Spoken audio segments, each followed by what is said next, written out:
Good morning students, कैसे आप लोग। हमारा जो चैप्टर फोटोसिंथेसिस हमने कंटिन्यू किया हुआ है। आज हम इसका सेकंड लास्ट टॉपिक जो है वो डिस्कस करने जा रहे हैं। स्टूडेंट, आज का हमारा टॉपिक है फोटो रेस्पायरेशन, मीन प्रकाश शोषण। तो सबसे पहले तो मैं बता दूं स्टूडेंट, प्रकाश शोषण एक प्रकार से अगर बात हम करें तो प्रकाश शोषण को लेकर आज हम लोग डिस्कस करने जा रहे हैं। और इसको लेकर मैंने ये वीडियो ज्यादा हम लोग छोटा बनाने का प्रयास करें, इसलिए मैं डायग्राम पहले ही बना लेता हूँ ताकि आप लोगों को मैं इजी और एक शॉर्ट टाइम में समझा सकूं। तो स्टार्ट करते हैं हम लोग प्रकाश शोषण। तो आज का हमारा टॉपिक स्टूडेंट्स मैं यहाँ पे लिख रहा हूँ फोटो रेस्पायरेशन। Photo respiration. सबसे पहली बात हम पढ़ेंगे स्टूडेंट, प्रकाश जो शोषण है, इस शब्द को यानी it term given first time अगर बात हम करें तो क्रोटकोव यानी सबसे पहले इस टर्म यानी शब्द का यूज कह सकते हैं कि वो 1963 में क्रोटकोव ने किया था। और इसको एक्चुअल में अगर बात हम कर सकते हैं इस साइकिल को या फोटो रेस्पायरेशन को एक्सप्लेन जो किया था, जो हम फोटो रेस्पायरेशन को हम लोग C2 साइकिल भी कहते हैं। ये एक इंपॉर्टेंट क्वेश्चन है क्योंकि हम इस टॉपिक इस चैप्टर में हम लोगों ने C3 cycle, C4 cycle, CM cycle पढ़ा। वो एक्चुअल में फोटोसिंथेसिस का जो डार्क रिएक्शन से स्टूडेंट जिसमें CO2 का रिडक्शन होता है, उसकी हम लोगों ने अल्टरनेट या विकल्प पढ़े थे कि प्लांट्स अलग अलग वेव का या अलग अलग वे से अपने लिए फूड का सिंथेसिस करते हैं, जो हम पढ़ चुके हैं। लेकिन इन्हीं ग्रीन प्लांट्स में जो फोटो रेस्पायरेशन प्रकाश शोषण की ये जो क्रिया या जो प्रोसेस है, ये जनरली C3 प्लांट्स में होता है। ये ध्यान देंगे, केवल C3 प्लांट्स में।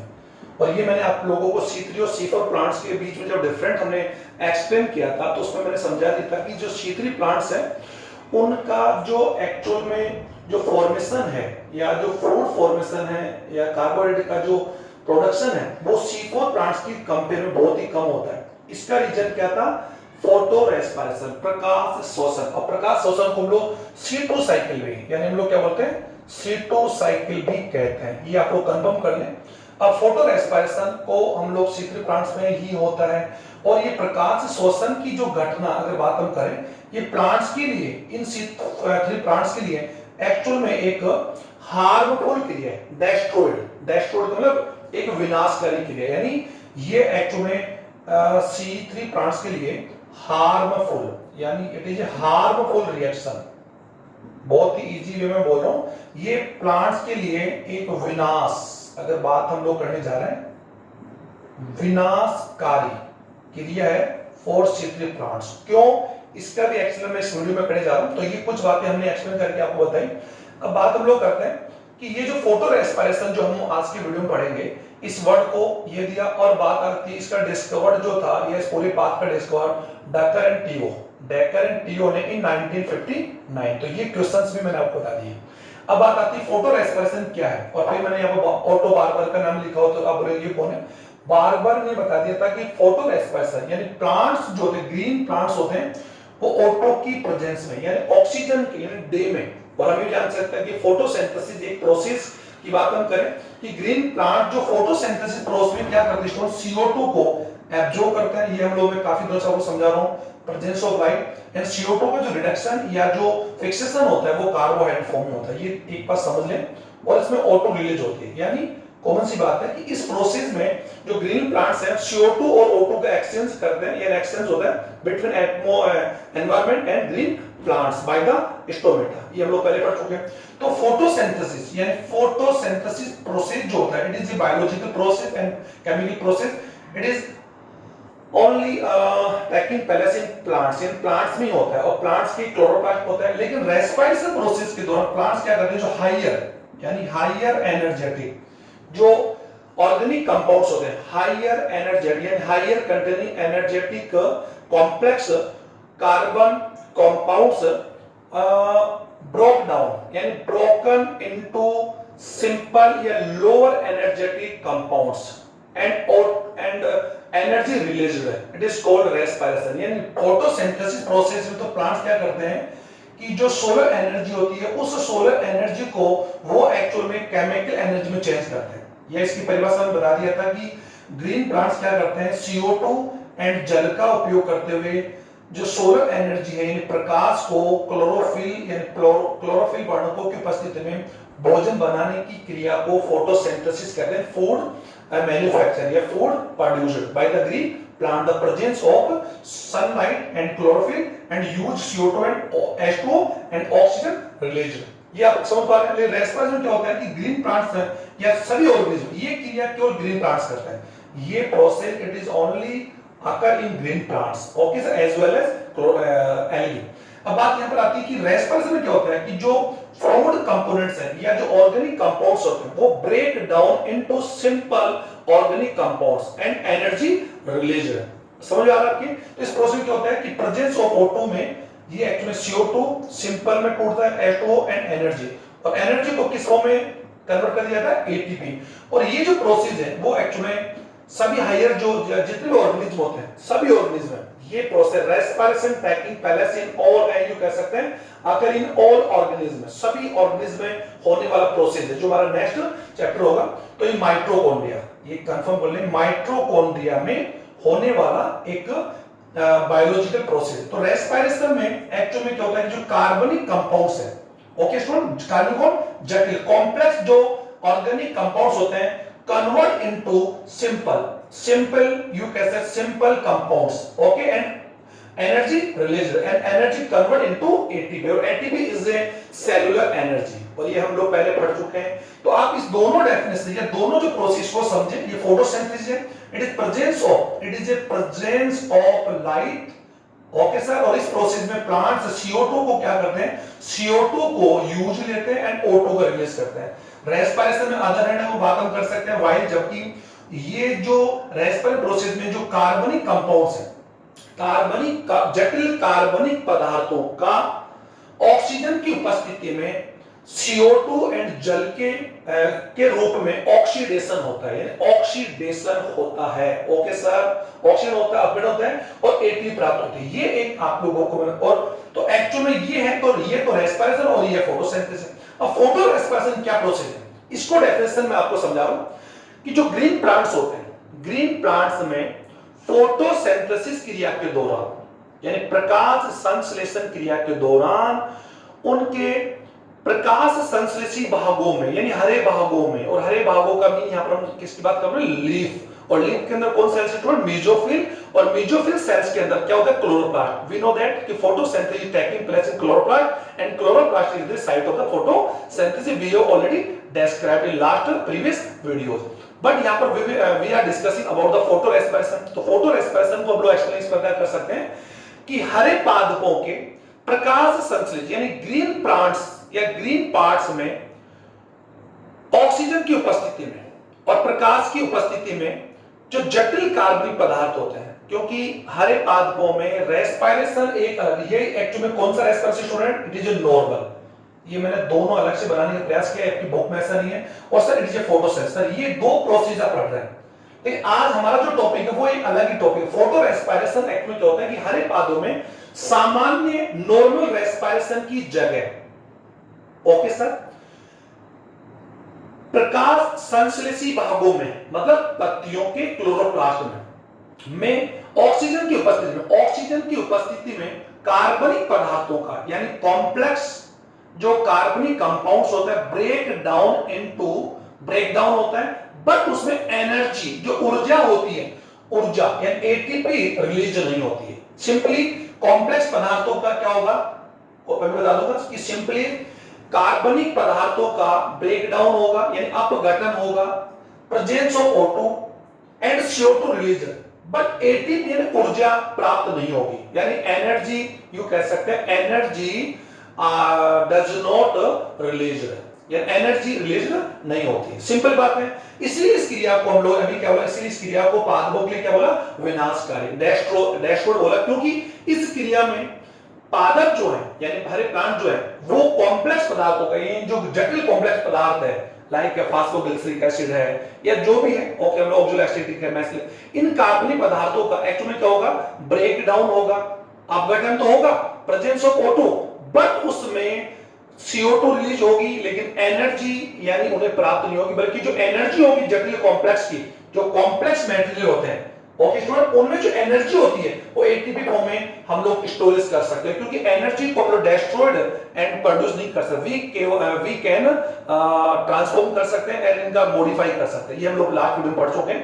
तो इस फोटो रेस्पिरेशन प्रोसेस में प्लांट्स जो होते हैं वो ऑक्सीजन की उपस्थिति में जटिल कार्बनिक पदार्थों का अपघटन CO2 आदि के रूप में होता है, लेकिन energy does not release, energy release नहीं होती है। ये कंप्लीट बात यूं कह सकते हैं कि एनर्जी रिलीज नहीं होती है। तो सिंपली उनके पास जो जटिल कार्य पदार्थ है उनका यूज भी आ गया, लेकिन एनर्जी प्राप्त नहीं हो रही। इसमें उन प्लांट्स के लिए actually it is a destroyed process या destroyed reaction for C3 plants, जिनमें ये प्रोसेस होता है। ये आप समझ में आ गया, इसलिए इसको नष्टकारी क्रिया कहते हैं। तो it is very important question कि प्रकाश शोषण क्या है। तो मैं बता रहा हूं कि हरे पादपों में प्रकाश संश्लेषी भागों में सामान्य शोषण के स्थान पर ओके प्रकाश की उपस्थिति में जटिल कार्बनिक पदार्थों का ऑक्सीकरण होता है और CO2 रिलीज होती है, लेकिन उन जटिल कार्बनिक पदार्थों से यानी कॉम्प्लेक्स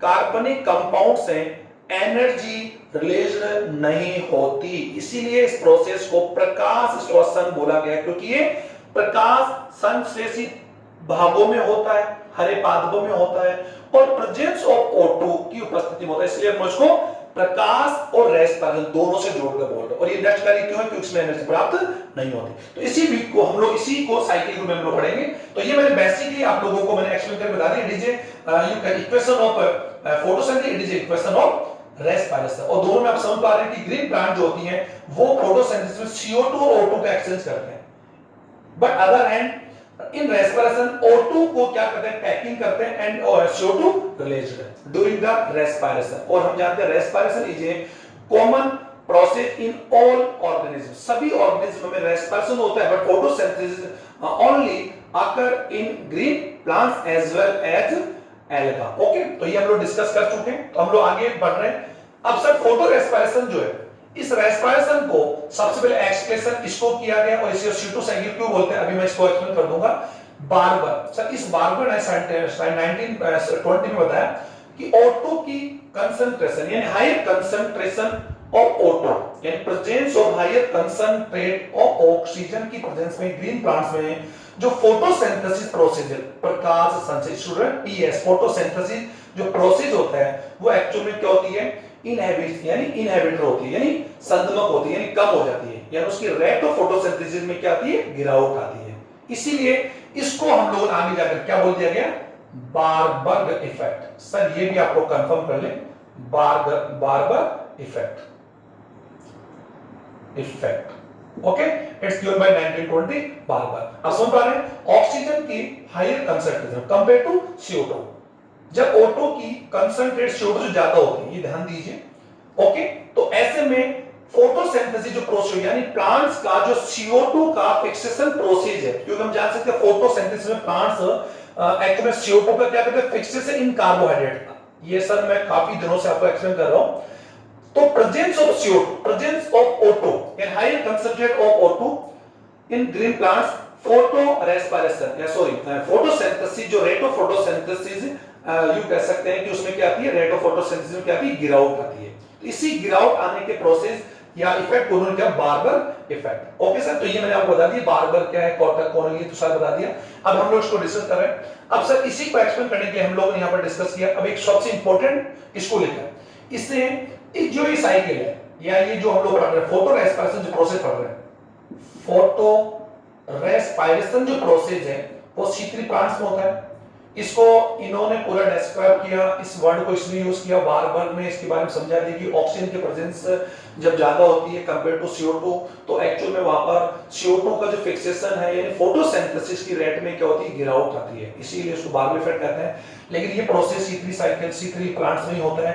और ये जो प्रोसेस है वो तीन यानी यू कह सकते हैं कि 3 सेल ऑर्गेनेल्स टैकिंग यू कह सकते टैकिंग कॉम्प्लेक्स या tacking part in this process. इसमें तीन जो सेल ऑर्गेन्स है वो तीनों इसमें पार्ट करते हैं। पहला पार्ट है क्लोरोप्लास्ट, सेकंड है प्रोक्सिसोम एंड थर्ड है माइटोकॉन्ड्रिया। यानी ये जो प्रोसेस है फोटो रेस्पिरेशन वो तीन सेल ऑर्गेनेल्स में कंप्लीट होता है। तो हम कह सकते हैं कि थ्री यू कह सकते these 3 cell organelles take combining, take combining part in photo respect, प्रकाश संश्लेषण, ये तीनों मिलकर एक साथ वर्क करते हैं। ये ध्यान से सुने आप लोग।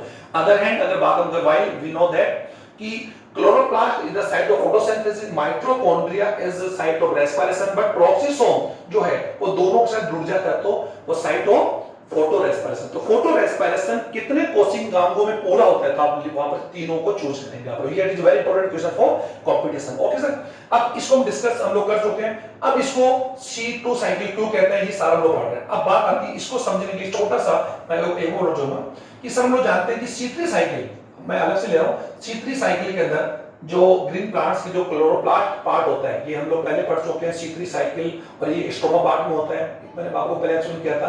तो उनमें एक्चुअली क्या होता है, RUBP होता है, और RUBP एक्चुअली RUBP बनता है, कि मैंने पहले बताया कि रिबोज मोनोफॉस्फेट ATP के फास्फोलिपिड से कन्वर्ट इनटू RUBP और रिबोज बाइफॉस्फेट, ये मैं बता चुका हूं। और स्ट्रेटेजी 5 कार्बन कंटेनिंग कार्बोहाइड्रेट।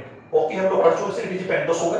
तो RUBP रिबोज बाइफॉस्फेट या रिबोज 1,5 बाइफॉस्फेट जो है CO2 को एक्चुअली क्या करता है, CO रिएक्ट विद CO2 के मॉलिक्यूल से यूं कह सकते हैं प्रक्रिया करता है। और इसके हम लोग पहले पढ़ चुके हैं, इसके कितने मॉलिक्यूल, 6 मॉलिक्यूल, ये मैंने आपको बहुत बता दिया था।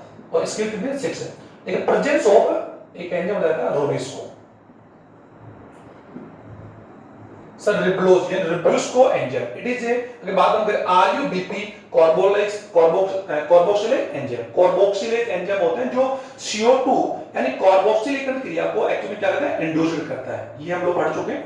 तो सर C3 साइकिल के दौरान हम जनरली जानते हैं कि RUBP react with CO2, presence of rubisco enzyme and convert, यानी कर सकते हैं कन्वर्ट फर्स्ट स्टेबल कार्बनिक कंपाउंड, और वो बता जो हम लोग पहले पढ़ चुके हैं कि 3 carbon containing compound is PGA, ये हम लोग पहले पढ़ चुके हैं। PGA बनता है, और PGA 3 कार्बनिक वाला एक स्टेबल कंपाउंड होता है। इसलिए इस साइकिल को हम लोगों ने नाम दिया था C3 cycle, due to formation या due to form of PGA, क्योंकि PGA का पूरा नाम है phosphoglyceric acid, it is a 3 carbon containing compounds of carbohydrate. Okay sir, ये आप समझ पा रहे हैं।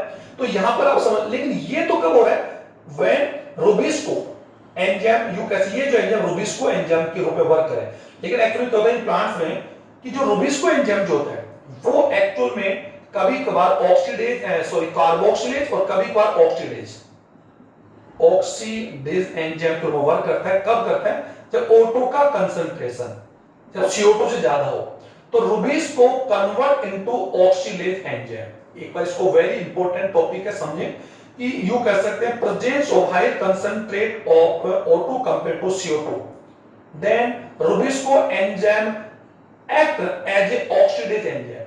अब ऐसी कंडीशन में रोबिस्को जो होगा CO2 से बाइंडिंग ना करके किससे बाइंडिंग करेगा, O2 से बाइंडिंग करेगा। ये आप समझ पा रहे हैं। और आप ये समझ सकते हैं कि एंजाइम जो होता है, ये आपको मैंने एंजाइम चैप्टर पढ़ाया था कि एंजाइम एक फिक्स सबस्ट्रेट से क्रिया करता है, और एंजाइम एक्चुअली में सबस्ट्रेट की बात हम करें, एंजाइम एक फिक्स सबस्ट्रेट से क्रिया करता है। तो यहां पर सबस्ट्रेट CO2 और O2 है। ये तो मैं आपको पहले बता चुका हूं कि एंजाइम जो होता है वो सबस्ट्रेट की बात हम करें कि एंजाइम जो होता है उसमें एक विशेष सबस्ट्रेट से जुड़ने के लिए एक साइट, एक्टिव साइट्स होते हैं। ओके स्टूडेंट, जो अमीनो एसिड से बने होते हैं, जो हम लोग पढ़ चुके हैं। तो यहां पर ऑक्सीडेज जो रोबिस्को एंजाइम कार्बोक्सिलेज के रूप में काम ना करके, कौन सा एंजाइम, कार्बोक्सिलेज एंजाइम रूप में काम करता है, तब तो PGA बनता है। और उस कंडीशन में ऑक्सीडेज के रूप में वर्क करेगा, तो CO2 से उसकी बाइंडिंग ना होगा। CO2 से उसकी बाइंडिंग क्या होगी, कम होगी या होगी नहीं, कम होगी या होगी नहीं। और किससे बाइंडिंग होगी, O2 के साथ होगी।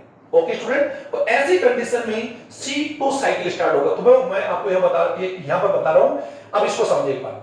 इन क्लोरोप्लास्ट इनिशियली क्या होता है, RUBP हम लोग जानते हैं sir, RUBP is a CO2 acceptor in C3 plants, और photorespiration you also taking in C3 plants में ही होता है। अब सर RUBP जो है, अब अगर बात मैं यहां पर एंजाइम को लिख तो रोबिस्को एंजाइम, कौन सा, ये दो, अगर वो रोबिस्को एंजाइम है और O2 का कंसंट्रेशन कम है, तो CO2 जो होगा और रोबिस्को एंजाइम से जुड़ जाएगा। और रोबिस्को एंजाइम किस रूप में वर्क करेगा, मैं यहां पे लिख रहा हूं रोबिस्को। ओके स्टूडेंट, और rubisco enzyme work as a carboxylase and RUBP react with CO2 and produce PGA। It is a normal process. जब सामान्य प्रोसेस होता है, फोटो रेस्पिरेशन नहीं होता है, और क्या होता है, फोटोसिंथेसिस, तब तो पीजी बनेगा। तो ये पीजी बनेगा मतलब क्या चालू होगा, सीपी साइकिल चालू होगी, क्योंकि हम पढ़ चुके हैं पीजीए भी पीजीएल, और पीजीएल के बाद वापस आरबी बन जाता तो हम पढ़ चुके हैं। तो ये तो सीपी साइकिल चालू हो गया नॉर्मल कंडीशन। बट अब ऑटो का कंसंट्रेट सुएटो से ज्यादा होगा, तो वो मैंने अलग लिख के बता दिया। तो ऐसे कंडीशन में क्या होगा कि rubisco work as a oxidase enzyme, okay, and rubisco binding with O two, यानी ऑटो से बाइंडिंग करेगा, और आरयूबीपी जो होगा, आरयूबीपी ऑटो से रिलीव होगा, और आरयूबीपी कन्वर्ट इनटू फास्फो, अगर बात हम करें फास्फोग्लाइकोलिक, यानी आप देख पाए फास्फोग्लिक and glycolic acid, phosphoglycolic acid. Sir जब CO2 से बाइंडिंग होते हैं तो पीजी बनता है, और ये मैंने यहाँ पर दो रोल बता रखा है कि जब ऑक्सीजन का कंसंट्रेशन ज्यादा होगा तो आरयूबीपी ऑटो से, okay, RUBP react with O two and produce phosphoglyceric acid, और phosphoglyceric acid is a two carbon containing acid. इसीलिए साइकिल को हम लोग क्या बोलते हैं, शीटो साइकिल। आप समझ पा रहे हैं, इसीलिए इसको शीटो साइकिल बोलते हैं, कंपाउंड बोले शीटो साइकिल, क्योंकि बनने वाला स्टेबल जो कंपाउंड होता है वो फास्फोग्लिसरिक एसिड होता है।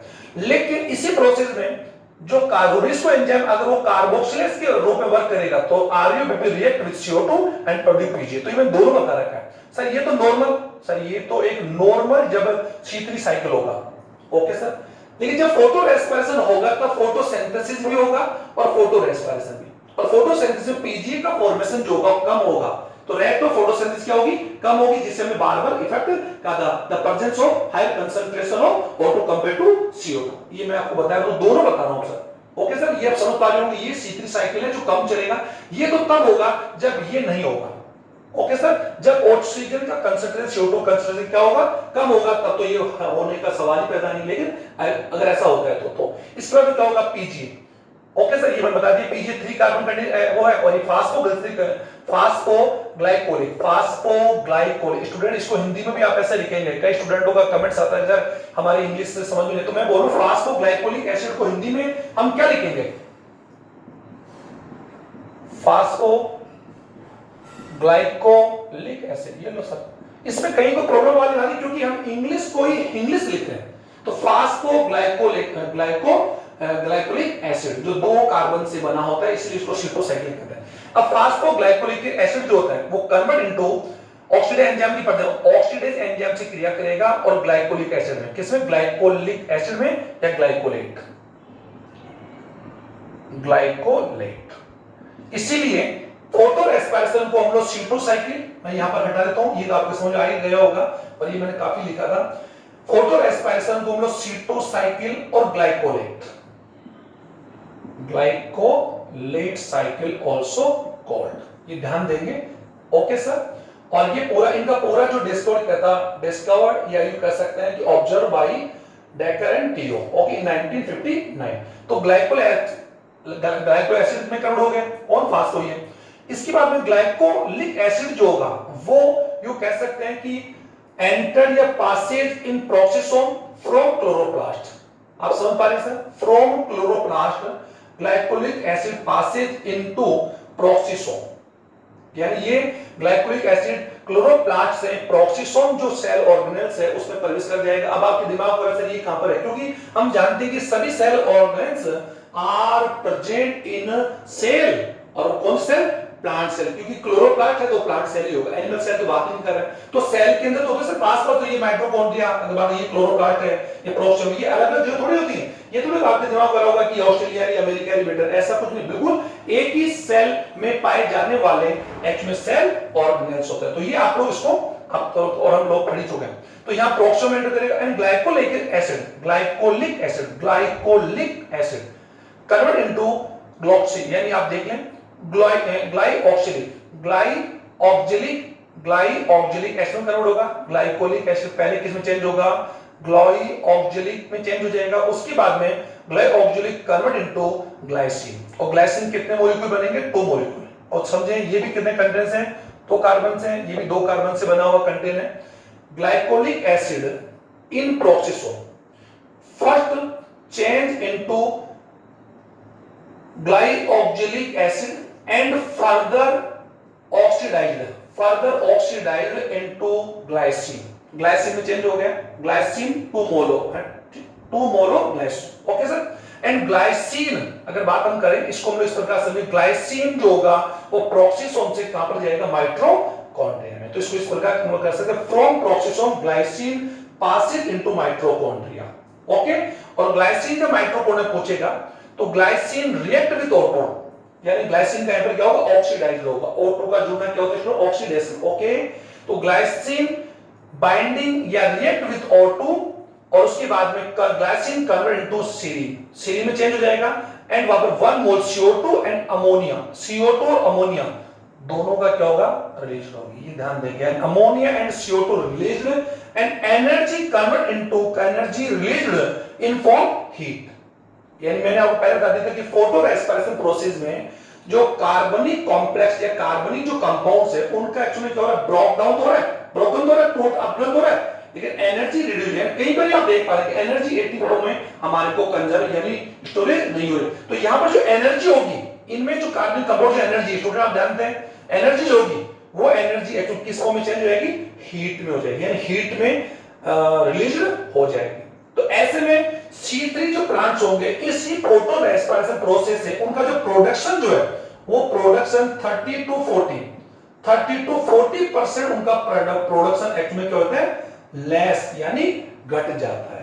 ये आप समझ पा रहे हैं सर, इसका रीजन क्या है, फोटो रेस्पिरेशन की वजह से ग्रीन जो प्लांट्स है, C3 प्लांट्स है, उनका जो प्रोडक्शन है वो 30 to 40% less compare to another या otherwise C4 plants. Okay sir, due to photorespiration, प्रकाश श्वसन क्रिया के कारण C3 पादपों का जो उत्पादन है प्रकाश संश्लेषण का वो घट जाता है, क्योंकि उसमें जटिल कार्बनिक पदार्थों का, इन जटिल कार्बनिक पदार्थों आप देखिए सर, ये जो कॉम्प्लेक्स कार्बनिक कंपाउंड का ब्रेक डाउन हो रहा है, break down into simple organic compounds. Okay student, but energy जो होती है रिलेटेड नहीं होती है, समझा, एनर्जी रिलीज होगी बल्कि energy convert into heat. Okay sir, तो ये फोटो रेस्पिरेशन का जो प्रोसेस मैंने बता दी। हाँ, आगे बात करें, सेरीन जो है convert into PGA and PGA convert into carbohydrate. तो कार्बोहाइड्रेट का फॉर्मेशन जो होगा वो किसमें होगा, क्लोरोप्लास्ट में होगा, और PG का फॉर्मेशन अगर बात हम कर सकते हैं माइटोकॉन्ड्रिया में हो सकता है। तो उसके आगे हम नहीं जाएं, ये आप लोगों के लिए एक्चुअली फोटो रेस्पिरेशन को मैंने एक्सप्लेन करके समझा दिया। एक बार मैं फोटो रेस्पिरेशन की डेफिनेशन एक बार पुनः आप लोगों को एक्सप्लेन कर दूं। सर डेफिनेशन की बात हम कर सकते हैं फोटो रेस्पिरेशन की, तो हर एक पादपों में, इन ग्रीन प्लांट्स में नॉर्मल रेस्पिरेशन के स्थान पर प्रकाश की उपस्थिति में जटिल कार्बनिक पदार्थों का ऑक्सीकरण होता है और CO2 रिलीज होती है, लाइक श्वसन की तरह, बट एनर्जी यानी ऊर्जा मुक्त या प्राप्त नहीं होती। अतः ये क्रिया C3 पादपों के लिए एक विनाशकारी है, डेस्ट्रॉयड है या मीनलेस है। मीनलेस का मतलब ये उनके लिए होना एक प्रकार से एक दुखद घटना है। ओके सर, इसलिए उनका प्रोडक्शन घट जाता है। तो ये हम लोग पहले, तो ये C3 और C4 प्लांट्स का एक आप लोगों को जो डिफरेंट है वो लर्न आपको हो गया, तो ये मैंने पूरा समझा दिया। ओके सर, इसका अगर डेफिनेशन की बात हम करें, respiration is a taking place in addition normal respiration in green plants, presence of solar light and CO2 released but energy does not released, called photorespiration. It is the definition of photorespiration in English. तो आप लोग ये, आप लोग, मुझे अपेक्षा है कि ये आप लोग इस चार्ट को बनाकर इसका डेफिनेशन, इसके जो भी इसका जो वर्णन है, डिस्क्रिप्शन है, आप इजी वे में अपने नोटबुक में कंप्लीट कर लें। Thank you very much.